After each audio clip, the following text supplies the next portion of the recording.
Bom dia, irmãos.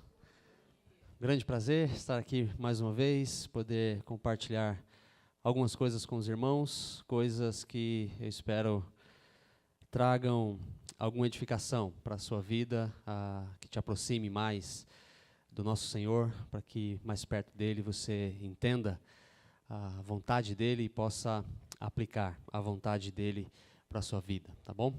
Então nós vamos fazer duas coisas, né? Vamos falar nesse momento de seminário sobre a aba. Não será uma apresentação, porque vocês já me ouviram falar em outra ocasião aqui da aba. Então será uma atualização de como é que as coisas estão. E eu acho que enquanto essa atualização for acontecendo, o Espírito Santo vai falar com você, vai te dar alguns alertas, vai te dar alguns toques, vai te incomodar de certa forma para que você então entre ou chegue mais perto daquilo que Deus quer para a sua vida, né? Então, nesse momento de seminário, nós vamos fazer isso e depois nós vamos compartilhar a palavra de Deus com os irmãos. E antes de entrar no seminário, eu gostaria de rapidamente passar por um texto da Escritura Sagrada que tem muito a ver com o que nós estamos fazendo na aba. E eu gostaria que isso fosse uma pérola que você levasse nesse momento de seminário, tá? Baseado no livro de Amós, que tem muito a ver com o que nós vamos falar na aba. O livro de Amós, basicamente, fala sobre justiça social. E essa é a pérola que eu queria que você levasse para casa. Uma coisa preciosa pela qual nós devemos lutar. Justiça social. O livro de Amós ele fala bastante sobre isso, ele está baseado nisso. E o Amós é um sujeito bem interessante. O Amós ele não era profeta, o Amós não era um cara que estava dentro do sistema religioso, e justamente por isso Deus o chama. Então, logo no capítulo 1, versículo 1, a gente vê que o ofício do Amós era ser um pastor, ele era criador de ovelhas. E lá no capítulo 7, no versículo 14, a gente vê que ele também colhia figos silvestres. Então, o Amós não era um cara que estava dentro do sistema, ele era um cara que morava no sul. E Deus chamou, então, esse pastor, que cuidava de ovelhas, e Deus chamou esse cara que cuidava de figos silvestres, para pregar lá no norte, para denunciar algumas situações que estavam acontecendo lá. E ele faz isso. Alguns estudiosos dizem que a razão pela qual Deus escolheu o Amós para fazer isso é porque ele estava fora do sistema. Porque o sistema estava completamente corrompido, inclusive o sistema religioso. Deus não conseguia falar por meio do sistema religioso para alertar o povo, porque o sistema religioso estava igualmente corrompido. Então Deus chama alguém completamente de fora para alertar o pessoal do que estava acontecendo. E o que é que estava acontecendo? Basicamente, Israel estava indo na mesma direção das nações inimigas, estava cometendo uma série de pecados. E uma das coisas que é denunciada no livro de Amós é a riqueza que é obtida por meio da opressão. No capítulo 3, versículo 15, ele diz: derrubarei a casa de inverno junto com a casa de verão. As casas enfeitadas de marfim serão destruídas e as mansões desaparecerão, declara o Senhor. Isso é muito interessante porque isso tudo era obtido por meio de opressão dos pobres. Era uma riqueza que era conquistada por alguns por meio de opressão. E aí depois, continuando no capítulo 4, ele fala: ouçam esta palavra vocês, vacas de Baçã, né? Que estão entre os poderosos de Samaria, vocês oprimem os pobres e esmagam os necessitados e dizem aos senhores deles: tragam bebidas e vamos beber vinho. Vamos ficar tranquilo aqui. Então, é uma referência aos poderosos daquela época, que eram ricos, eram poderosos, tinham muitas coisas por causa justamente dessa opressão. É importante dizer, irmãos, que Deus não condena a riqueza. A gente vê na Escritura Sagrada, em vários momentos, homens de Deus que tinham muitas posses, está certo? Então não é isso que está acontecendo aqui. O que está sendo denunciado pelo Amós é a injustiça social. É a riqueza por meio de opressão.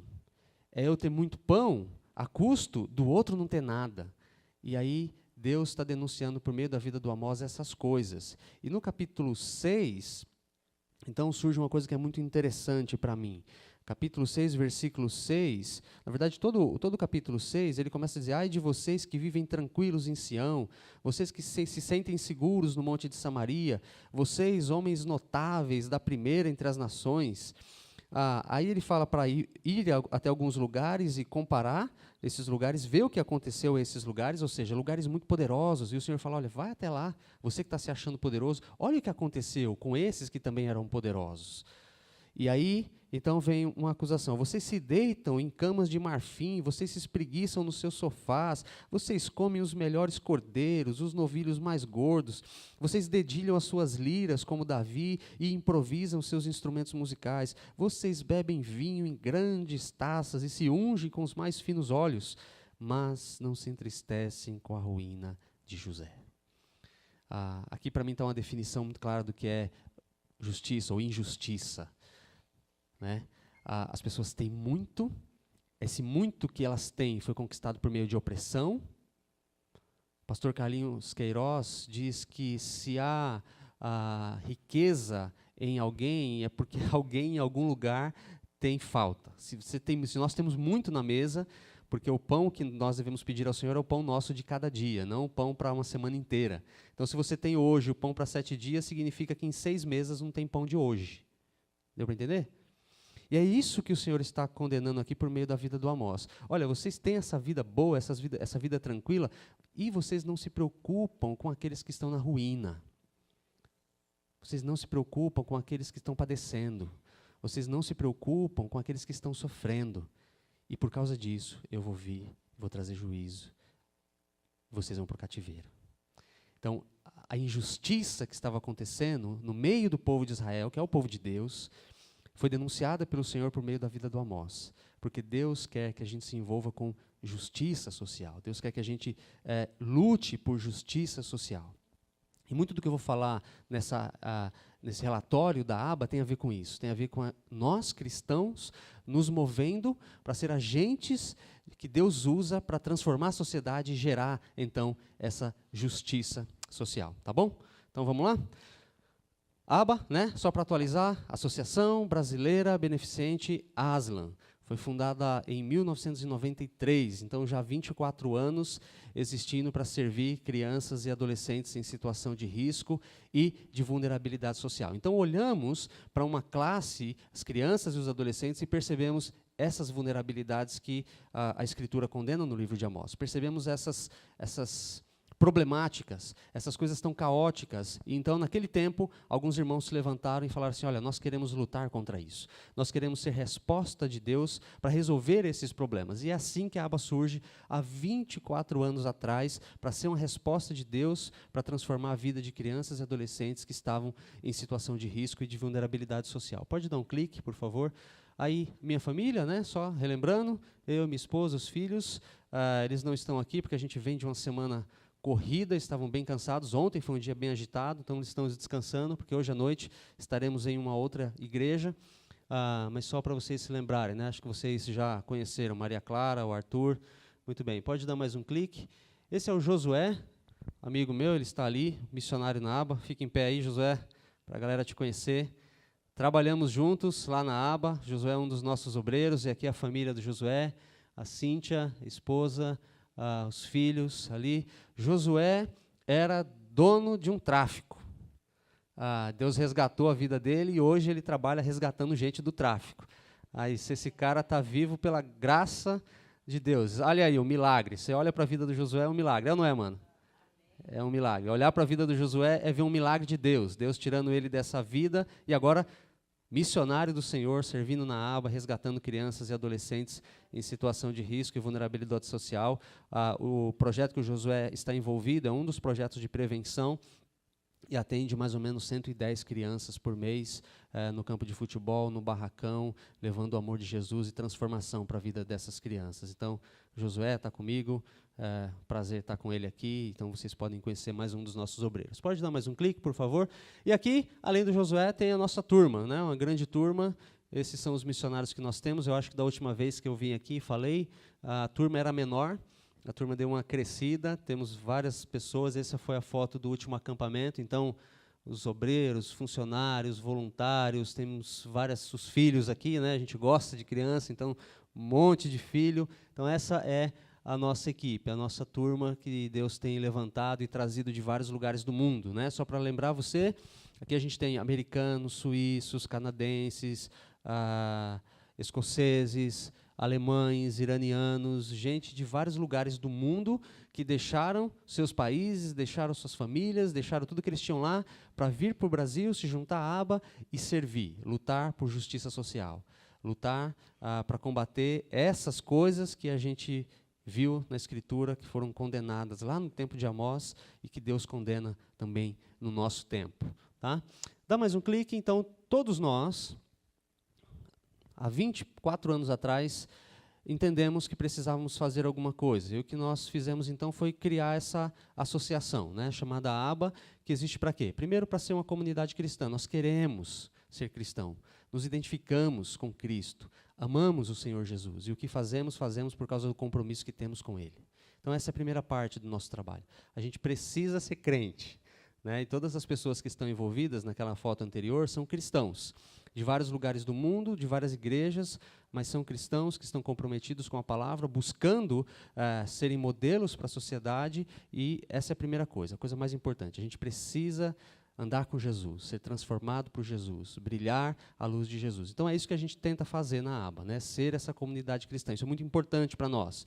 A segunda coisa é andar com a igreja local. A gente entende que a gente não pode andar sozinho. Agora a gente faz o nosso grupo aqui e nós vamos salvar o mundo. Não, a tarefa é pesada demais. A tarefa é grande demais. Eu vou mostrar alguns números e você vai ver do que eu estou falando. Então, não dá para fazer isso sozinho. Não dá para fazer isso eu e Josué. Não dá para fazer isso eu e Josué e os 50 missionários que nós temos lá. Não dá. A gente precisa de mais gente. E quem? A gente precisa da igreja.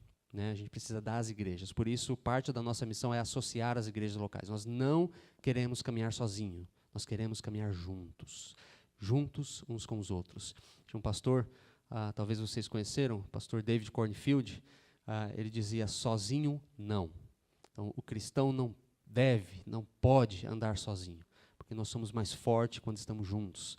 Então é mais ou menos essa a ideia aqui. Sozinho não. Nós queremos caminhar junto com a igreja local. E aí só depois de ser crente, de estar junto, associado com outros irmãos em outras igrejas, é que nós fazemos o trabalho. E qual é o trabalho? Resgatar crianças e adolescentes em situação de risco e vulnerabilidade social. É isso que nós fazemos. Né? E o objetivo é colocar essas crianças num lar cristão, seja na sua própria família biológica, uma vez que a gente vai até eles e compartilha o evangelho, eles aceitam, ou quando a gente coloca eles numa outra situação de convívio familiar, tá certo? Pode dar mais um clique. Desde a fundação, trabalhando em São Paulo, né? Você conhece bem São Paulo. Pode dar mais um clique, meu irmão? E certamente, conhecendo São Paulo, você já viu isso, né? Esse contraste tão gritante, tão absurdo, né? A gente consegue ver muita riqueza e muita pobreza na mesma foto. A gente consegue capturar isso no mesmo momento. Os nossos olhos conseguem olhar realidades completamente diferentes uma da outra, né? Você percebe isso ao caminhar nas ruas de São Paulo, no centro, a gente consegue ver esse tipo de situação. E esse tipo de situação gera o quê? Gera isso daí, olha só, dá mais um clique, né? Que você certamente conhece. Ou você conhece isso, né? Se você não viu pessoalmente, você está vendo agora pela primeira vez, né?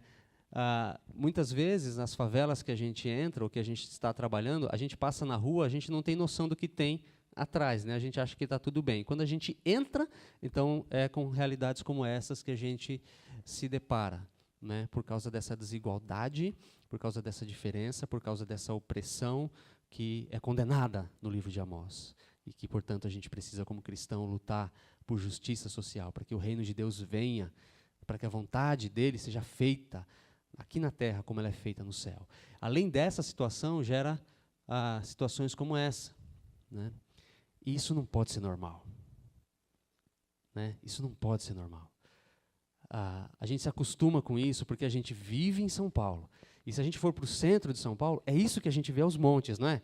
Aí a gente vê isso na segunda, na terça, na quarta, na quinta, na sexta, no sábado, no domingo, na segunda de novo, na terça, na quarta, na quinta, e a gente vai vendo, vai vendo, vai vendo, vai vendo. Isso não nos choca mais.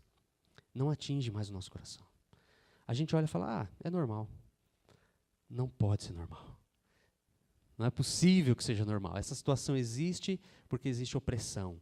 Essa situação existe porque existe injustiça social. Essa situação existe porque, na verdade, ela é um clamor. Né? Essa criança está gritando. Ela está ali quietinha, dormindo, mas é um grande grito, um grito de socorro para que a gente faça alguma coisa, para que a gente intervenha na realidade dela e transforme essa realidade. Pode dar mais um clique, meu irmão? E além dessas duas fotos, a gente tem esses números. Lembra que eu falei que eu ia compartilhar com vocês números que seriam gritantes? São esses os números, alguns números, que não são só números, são vidas. Eu gostaria que você olhasse para isso como vidas, porque às vezes a gente tem a tendência de olhar para essas coisas e ver nessas coisas apenas números, né? Sei lá, 23 milhões de crianças em situação de extrema pobreza. Ok. Imagina você vivendo em situação de extrema pobreza. Aí não são só 23 milhões, né? Aí não é um número distante. 500 mil crianças trabalhando na indústria do sexo. Imagina sua netinha, sua filha, sua sobrinha, sequestrada. Some das suas mãos. Desaparece, você não sabe para onde vai. E aí, ela é obrigada a estar num lugar e fazer o que o sujeito manda ela fazer. E o que ele manda ela fazer é isso. Então, existem 500 mil crianças nessa situação. Isso é uma estimativa baixa, porque, na verdade, a gente não tem ideia do número real. Não se sabe o número real. Porque muitas dessas crianças estão em cativeiro, a gente nem sabe que elas estão. Dessas desaparecidas, sabe? Muitas delas são sequestradas. São traficadas para esse tipo de situação. Então, quando a gente olha para isso, e quando a gente fala, pecha, por aí, isso poderia estar acontecendo com a minha filha, com o meu filho, com gente da minha família. Então, a gente deixa de olhar para essa realidade como um número distante, como um número que não tem nada a ver com a gente. E a gente identifica isso como um número que está aqui, presente, perto. Né? E aí, vários outros números gritantes que mostram essa realidade de opressão, de pobreza, de dificuldades que o nosso Brasil enfrenta. Esses são números do Brasil. E aí? Né? O que nós vamos fazer? Tem todos esses problemas, a gente vai fazer o quê? Qual resposta a gente vai dar a esses problemas? E aí é por isso que nós existimos. Pode dar um clique? Né? Para ser resposta, como eu disse. Olhamos para todos esses problemas, essas injustiças, essas coisas, e dizemos, olha, nós não vamos ficar quietos. Nós não vamos ficar... não tem como a gente viver a nossa vida tranquila. Indo para o nosso trabalho, voltando, vivendo a nossa vida tranquila com a nossa família, até nos nossos desafios, porque nós temos dores e sofrimento e luta, não é? Todos nós temos. E aí, no domingo, a gente vai na igreja, a gente canta, a gente fica tranquilo, depois a gente volta para casa, dá uma descansada, e segunda-feira a gente não consegue viver assim. A gente olhou para esses problemas e falou, não, enquanto a gente faz isso, tem gente morrendo. Tem gente vivendo naquela situação. Então, nós queremos ser uma resposta de Deus. Nós queremos denunciar essa injustiça. E não só denunciar essa injustiça, nós queremos lutar por justiça e, como cristãos, fazer justiça. E aí, a ABA nasceu, né, há 24 anos atrás, e hoje é isso que a ABA tem, é isso que a ABA é. Você olhando para isso, você consegue ver os projetos com que a ABA está envolvido. Tá? Então, projetos de intervenção. Nós temos abordagem de rua. E aqui, irmãos, vocês podem levantar a mão em qualquer momento para fazer alguma pergunta. Se você precisa entender, quer entender, ficou alguma dúvida sobre o que nós estamos fazendo hoje, levanta a mão para que isso fique claro, tá certo? Então, temos esses 4 eixos, esses 4 braços de atuação, com projetos debaixo deles. Então, nas ruas, nós temos, na intervenção, nós temos os projetos de abordagem de rua. A intervenção é ir até o problema. Então, a gente vê que as crianças estão nas ruas. Então, nós vamos até lá, nós precisamos fazer alguma coisa para mudar essa realidade. Tem uma criança dormindo na rua. Tem uma criança sofrendo abuso, sofrendo maus tratos. A gente precisa ir até lá e fazer alguma coisa para tirar ela dessa situação. Então, esses são os projetos de intervenção. Então, nós estamos nas ruas, nós estamos na Fundação Casa, nós estamos em algumas invasões também fazendo esse trabalho. E, até onde a criança está, conversa com ela, interage com ela, fala, olha, cara, eu quero que você saia daqui, tem um lugar para você, vem comigo, vamos sair dessa situação. A gente pode fazer alguma coisa por você. Você não precisa ficar aqui. Tem solução. Tem solução. A gente encontra uma solução. Você quer sair daqui? Ele tem que querer. Eu não posso sequestrá-lo. Né? Ele tem que querer, mas é isso que a gente faz. A gente vai até o problema e tenta dar uma resposta a esse problema. Os projetos de prevenção, Temos a Casa Semear, a Casa Boas Novas, Um Novo Amanhecer, que é o projeto que o Josué lidera junto com a esposa, e temos o Formigas. Esses projetos estão dentro da favela. As crianças ainda moram com suas famílias, mas estão perto de muito risco, muito risco. Até algum tempo atrás, a sede do Um Novo Amanhecer, o tráfico estava na frente. Então, para a gente entrar na sede, a gente tinha que pedir licença para os traficantes. Então, as crianças viam aquilo tudo. Muita exposição a crime, a droga, a prostituição, ao tráfico. Então, os projetos de prevenção tentam evitar que as crianças se envolvam com essas coisas, porque está muito perto, está do lado. Todas essas coisas estão do lado delas, seduzindo elas, chamando elas para ceifar as suas vidas. E os projetos de prevenção, então, tentam pegar essas crianças, arrebanhar um número de crianças e dizer, vem cá, nós vamos cuidar de vocês. Vocês não precisam se envolver com essas coisas. Nós queremos dar sonhos bons para vocês e tirar elas desse convívio, desse contato, e dar contatos e relacionamentos saudáveis para que elas não se envolvam com tudo isso de ruim que existe lá. Temos os projetos de proteção. Os projetos de proteção é quando a gente tira uma criança de uma situação de risco e então a gente protege essa criança, a gente cuida dessa criança. São 4 projetos. A Casa Elohim, que é um abrigo, então nós temos 10 crianças vivendo na Casa Elohim, protegidas, cuidadas, debaixo de um teto, elas têm banho quente, comida quente, tudo que elas precisam, no contexto de um lar, gente cuidando delas, dando amor para que elas estejam seguras, porque em outro momento elas estavam em risco de vida. Para vocês terem uma ideia, uma das crianças que está na Elohim veio para nós depois de estar internada na UTI com assadura. Imagina o tamanho da negligência para uma bebezinha de 4 meses de idade estar assada ao ponto de ser internada na UTI. 4 meses de idade, 4 quilos. Maria Clara nasceu com 4 quilos. Um dia de vida, Maria Clara tinha 4 quilos. E essa bebê, com 4 meses, tinha 4 quilos. Então, essa era a situação. Ela veio para casa, agora ela está forte, parece um tourinho. Já completou 1 ano e meio, está andando, falando as primeiras palavrinhas, forte. Então, é isso que os projetos de proteção fazem. O casulo também tem uma dinâmica dessa de levar libertação para a vida das meninas e protegê-la dos abusos e dos traumas sexuais. Os Quaresmas são uma família que adotaram 38 filhos, levando proteção para a vida dessas crianças. E o Pérolas é a rede de famílias acolhedoras que nós temos, que é colocar uma criança dentro de uma família para que ela seja protegida, para que ela seja cuidada. E a Sólido, que é um projeto de formação. Decidimos, então, dar uma profissão para os meninos, né, que estavam envolvidos com o tráfico, então criamos a Sólido Móveis. Pode dar mais um clique? Aí nós passamos algumas histórias. Esse é o Yuri. O Yuri vivia nas ruas e nós trabalhamos com o Yuri muito tempo. Pode dar mais 2 cliques, deixa na última foto do Yuri. Isso foi uma história ao longo dos anos, né, irmãos? E o Yuri, depois de a gente encontrar o Yuri na rua, começar a caminhar com o Yuri se envolveu em algumas coisas erradas, foi preso, e a gente começou a visitar o Yuri na Fundação Casa. Depois o Yuri saiu da Fundação Casa, começou a trabalhar e ter uma vida boa, depois se envolveu com gente errada de novo, foi preso novamente, e ali foi que fez toda a diferença. Quando o Yuri foi preso pela 2ª vez, nós fomos visitar o Yuri. E aí o Yuri falou, poxa, eu achei que vocês iam deixar a gente aqui.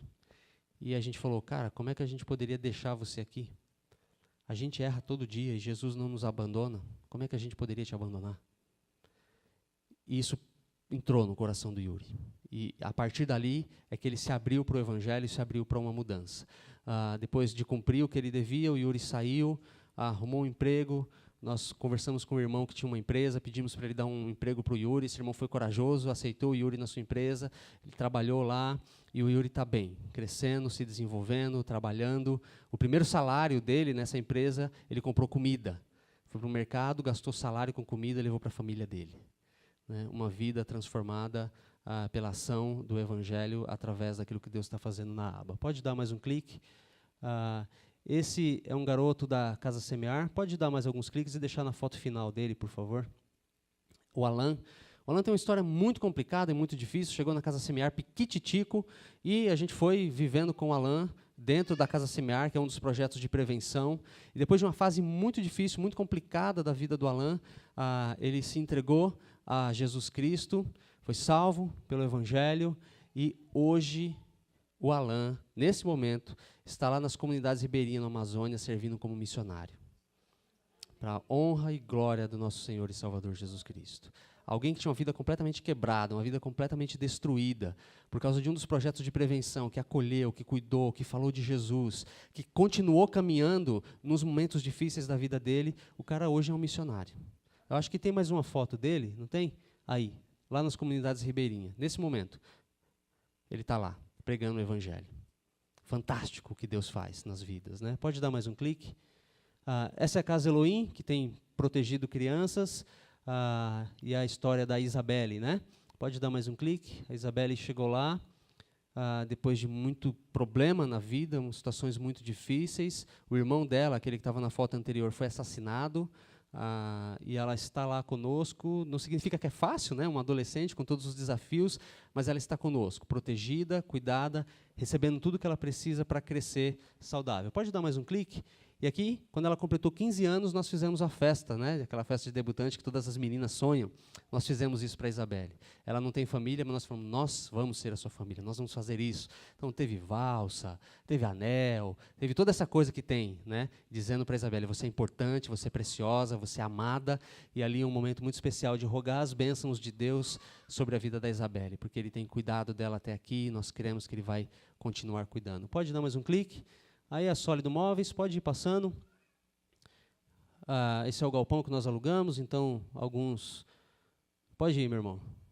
Essa é a nossa equipe. Começamos todos os dias com um devocional, porque a Sólido quer transformar vidas, e nós acreditamos que vidas são transformadas apenas pelo Evangelho.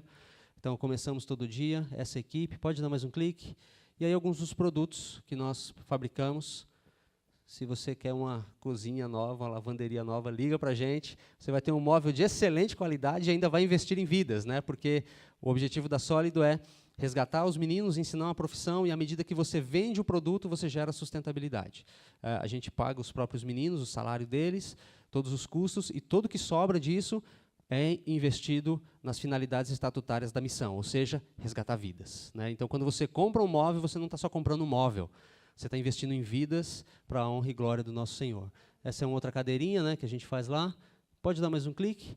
E aí, irmãos, são os números de vidas alcançadas pela aba, mensalmente. Isso dá em torno de 750 vidas. Então, os projetos de intervenção, 95 vidas alcançadas, de prevenção 540 vidas alcançadas, de proteção 103 vidas alcançadas, e o projeto de formação 4 vidas alcançadas. Por que 4 vidas? Porque a gente dá emprego para eles, entendeu? A gente chama eles, eles trabalham com a gente paga salário, então não dá para a gente pagar salário para 100. Ainda não, espero que um dia a gente chegue lá. Então são as vidas alcançadas. Pode dar mais um clique? E aí você pode fazer parte disso, né? Você pode nos ajudar. Como é que você pode nos ajudar? Pode dar mais um clique e ir dando vários cliques aí. Uma das opções, pode ir apertando aí sem dó. Vai, volta. Aperta. Ixi, aí, acho que não está funcionando o troço. Então, foi ali, 2. Você pode apadrinhar, né? Então, o custo de apadrinhamento de uma criança é R$50, por exemplo. Então, você pode 1, 2, 3, e aí você preenche essa ficha, nós temos essa ficha lá. Você pode fazer isso se você quiser. Pegar uma dessas fichas, preencher uma dessas fichas com as suas informações, e aí o número de crianças que você quiser e puder, você coloca lá, e aí nós vamos entrar em contato depois com você. É uma das formas de você contribuir com aquilo que nós estamos fazendo, com aquilo que nós estamos, com aquilo que Deus colocou no nosso coração para que a gente faça. Então, é uma das formas de você ajudar, é uma das formas de você se envolver com o que a aba está fazendo, tá certo? Apadrinhando uma dessas 750 vidas que nós estamos alcançando mensalmente. Uma outra possibilidade é comprar alguma dessas coisas. Então, nós temos essas camisetas, que é uma como essa aqui que eu estou usando, tem ali fora, tem a maquininha de cartão para facilitar a sua vida, e tem esse jogo, que é um jogo muito legal, é um jogo para a família. Encucar vem da ideia de, enquanto você está caminhando com seu filho no caminho, inculque os valores do reino de Deus nele. Ensine ele enquanto você está caminhando. Tem a ver com isso, tem a ver com sentar com seu filho, porque hoje, muitas vezes, a gente... fica quieto, menino. E entrega esse negócio para ele, a gente não senta junto, a gente não conversa junto. A gente não sabe quem são os amigos dos nossos filhos, quais são os dilemas que eles estão enfrentando. Então, o jogo faz com que as famílias sentem junto, e aí rola uma carta, e aí a carta é: papai, o que você fazia no tempo de escola? E aí você fala da sua vida para o seu filho. E aí, uma das cartinhas, esses dias, o jogo fala, tem uma instrução, né? Se você acha que a pergunta é boba, faça mesmo assim. E aí, a nossa fono, a gente presenteou ela com esse jogo, ela fez a pergunta para a filha dela. Era uma pergunta muito óbvia sobre o Evangelho, só que a resposta não foi. Ela achava que a resposta era óbvia, achava que a sua filha sabia, mas ela não sabia. E ela falou: opa, peraí. Quem é mais importante para você, os pais ou os amigos? É claro que é os pais. Minha filha vai responder isso. Os amigos, mamãe. Hã? Como assim? Olha o perigo. Se os amigos são mais importantes, o que vai acontecer daqui a pouco? Então, esse jogo ensina essas coisas. A gente senta junto com os nossos filhos, eu jogo isso com a Maria Clara. Né? Ensina valores da palavra de Deus, ensina coisas muito bacanas. Então, é uma coisa que você pode adquirir que vai abençoar muito sua família. Pode dar mais um clique? Acho que acabou. Beleza? Então, uma atualização de como é que nós estamos, uma atualização de o que nós estamos fazendo. E se você tem alguma pergunta, quer fazer para entender alguma coisa, pode levantar a mão, senão eu oro e a gente encerra esse momento. Perguntas?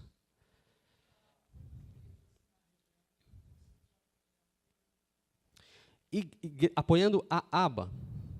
Então, essa pergunta é fácil e difícil de responder. É fácil porque, assim, eu diria que a gente tem muitas igrejas.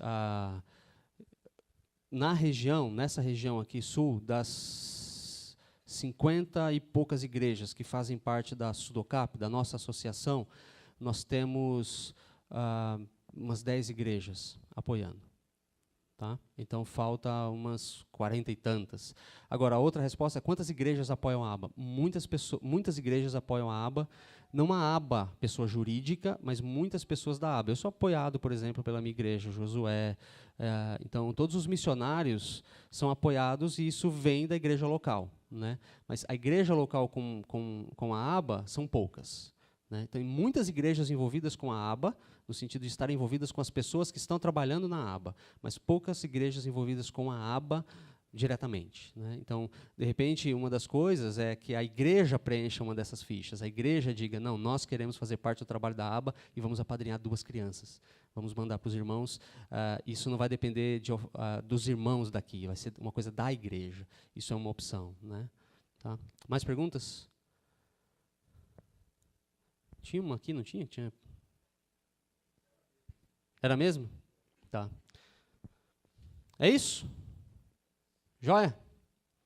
Se você tem mais perguntas, pode fazer depois, né? Pode pegar o telefone e dar uma ligada. Às vezes, na hora, a gente não lembra das perguntas e depois, puxa, mas tem essa pergunta para fazer. Fica tranquilo, liga para a gente vai ter o maior prazer em esclarecer essas coisas. Né? Então, assim, todas essas informações são coisas que nos chocam, né? A gente é muito desafiado por esses números, por essas coisas. A palavra de Deus nos chacoalha, no sentido de lutarmos por justiça social. E a gente pode fazer alguma coisa. A gente não precisa, não é uma coisa distante. A gente pode fazer alguma coisa. A gente pode lutar por justiça social. A gente pode levar a transformação do Evangelho para a vida de crianças, adolescentes, homens, mulheres, idosos, enfim, aquele que o Senhor colocar no teu coração. Você pode fazer isso. Não significa que vai ser fácil, não significa que vai ser da noite para o dia, não significa que vai ser tranquilo, mas nós temos que lutar por isso, porque o nosso Deus é um Deus de justiça. E quando nós lutamos por justiça, exercemos justiça, estamos exercendo a vontade dEle. A vontade dEle está sendo feita na terra, como é feita no céu. E esse é o desejo dEle para as nossas vidas. Que Deus os abençoe. Até daqui a pouquinho.